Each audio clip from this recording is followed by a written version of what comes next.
Hello students, पिछले video lecture में हमने किया था general introduction, structure and preparation of diazonium salt.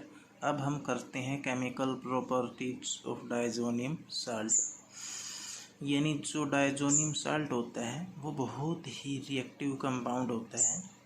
उनकी जो रिएक्टिविटी होती है वो होती है due to excellent leaving ability of diazo group H2 gas. यानी जो उनके अंदर मौजूद डाइजो ग्रुप होता है हम उसको N2 गैस की फॉर्म में बाहर निकाल सकते हैं ईजिली। इस वजह से डायज़ोनियम साल्ट क्या होते हैं, हाईली रिएक्टिव कंपाउंड होते हैं। तो हम यहाँ पे दो रिएक्शन करते हैं, दो टाइप की। पहली reaction in which Dizo group replaced, यानी जिसमें हम डाइजो ग्रुप को रिप्लेस करते हैं। दूसरी रिएक्शन जिसमें हम डाइजो ग्रुप को रिप्लेस नहीं करते हैं। तो पहले हम करेंगे वो रिएक्शन जिसमें हम डाइजो ग्रुप को रिप्लेस करते हैं। पहले है replacement of diazo group by hydrogen. Hydrogen के द्वारा रिप्लेस करेंगे। इसको हम बोल सकते हैं डीएमिनेशन या reduction of diazonium salt to arene. तो ये डायज़ोनियम साल्ट है, तो हम यहाँ पे यूज करते हैं hypophosphorous acid, water, Cu positive as catalyst. यहाँ से निकलेगा HX, ये बनेगा अरीन फास्फोरस एसिड, और साथ में क्या निकलेगा यहाँ से, नाइट्रोजन गैस। अब करते हैं मैकेनिज्म में पहला स्टेप है इनिशिएशन। यानी जो हमारा डायज़ोनियम साल्ट है ArN positive triple bond N lone pair, और यहाँ पे Cu पॉजिटिव क्या करेगा, एक इलेक्ट्रॉन डोनेट करेगा और क्या बना देगा, Cu2 पॉजिटिव। तो देखो Cu पॉजिटिव से एक इलेक्ट्रॉन डोनेट हुआ, तो मैंने सिंगल हेडेड एरो दिखाया है, तो मीन यहाँ पे केवल एक इलेक्ट्रॉन का ट्रांसफ़र है Cu पॉजिटिव से। तो एक इलेक्ट्रॉन आएगा तो N के पास क्या बनेगा, सिंगल इलेक्ट्रॉन, साथ में एक लोन पेयर ऑफ इलेक्ट्रॉन। और जो ट्रिपल बॉन्ड है वहाँ से एक बॉन्ड उठ के उसके इलेक्ट्रॉन किसके पास जाएंगे, N पॉजिटिव के पास, जिससे N का पॉजिटिव चार्ज ख़त्म हो जाएगा। तो ये बनेगा AR single bond N triple bond से क्या बन गया, अब डबल बॉन्ड, और इस N के पास क्या है, लोन पेयर, और इस N के पास क्या है, एक लोन पेयर है, साथ में एक सिंगल इलेक्ट्रॉन है।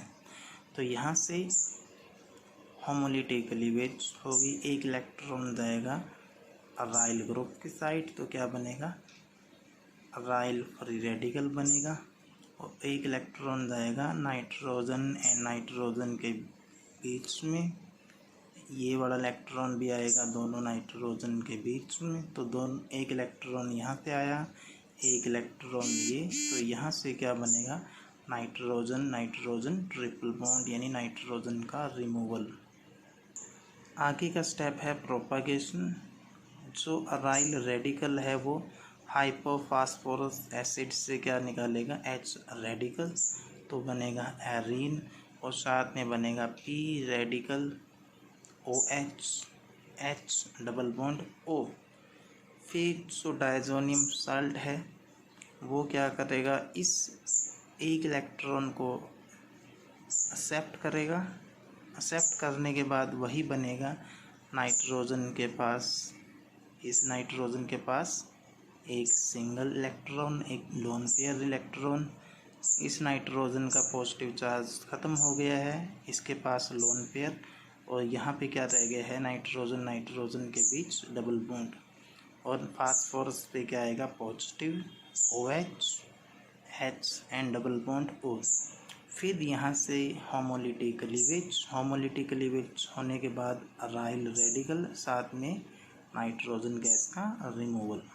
अगले स्टेप में क्या होगा, जो P positive OH H double bond O बना था वहाँ पे अटैक होगा वाटर का, फिर वहाँ से लॉस होगा H पॉजिटिव आयन का, फिर बनेगा फास्फोरस एसिड। ये है mechanism of deamination, replacement of diazo group by hydrogen. अब हम करते हैं इस रिएक्शन की सिंथेटिक एप्लीकेशन। पहले है सिंथेसिस ऑफ मेटाब्रोमोटोलुइन। हमें मेटाब्रोमोटोलुइन बनाना है पैराटोलुडीन से। तो पहले करते हैं हम एसिटाइलेशन, एसिटिक अनहाइड्राइड पायरिडीन। तो क्या बनेगा, पैरामिथाइल एसिटाएनिलाइड बनेगा। फिर करते हैं ब्रोमिनेशन, ब्रोमीन एसिटिक एसिड। तो फिर बनेगा 2-ब्रोमो 4-मिथाइल एसिटाएनिलाइड, क्योंकि हमें केवल एक ब्रोमीन चाहिए। ठीक है, यदि हम यहीं से डायरेक्ट ब्रोमिनेशन करते तो क्या होता, एक ब्रोमीन तो यहाँ लगी है ही, साथ में एक ब्रोमीन लगती इस साइड, तो क्या बनता 2,6-डाइब्रोमो 4-मिथाइल एनिलीन बनता।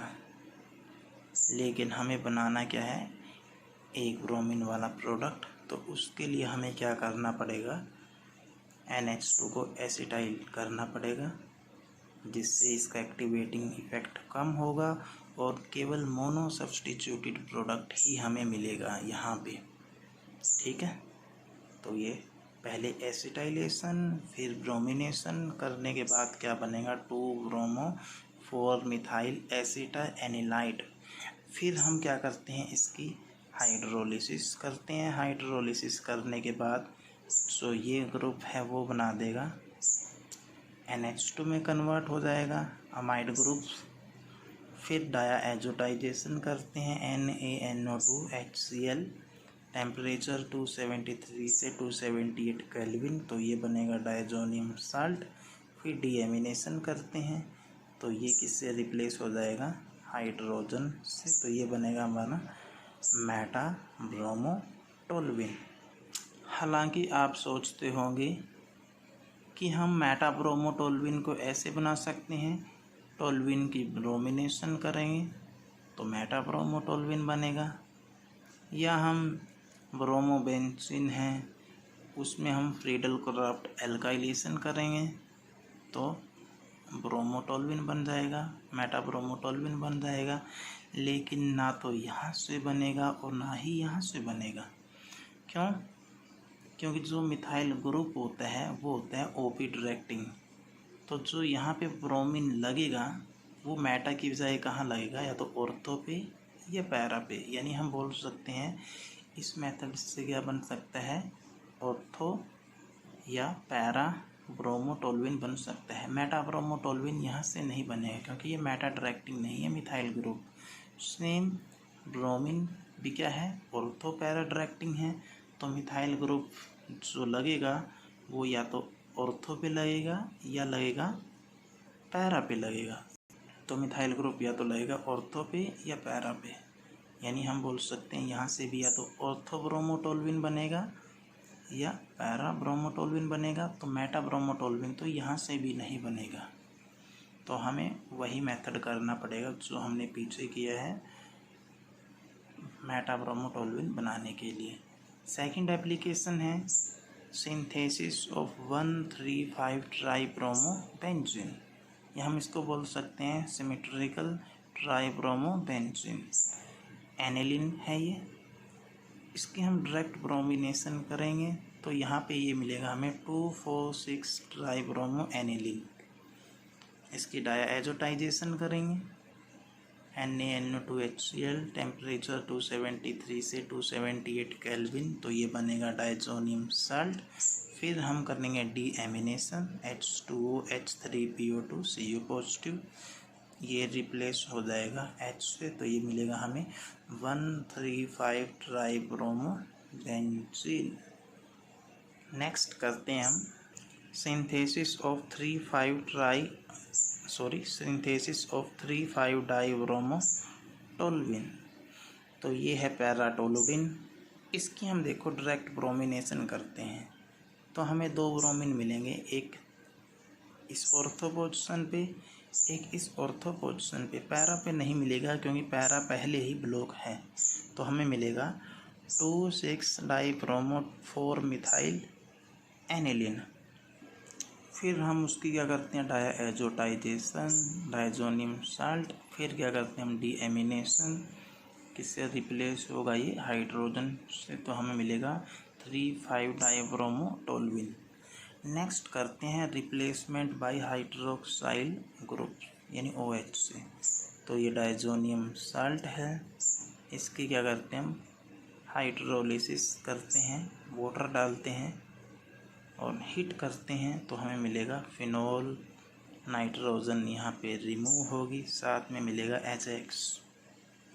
मैकेनिज्म यहाँ पे देखो, C6H5N positive triple bond N है, ये स्टेप स्लो होगा। यहाँ से नाइट्रोजन निकाल दें तो क्या मिलेगा, फिनाइल कार्बोकैटाइन।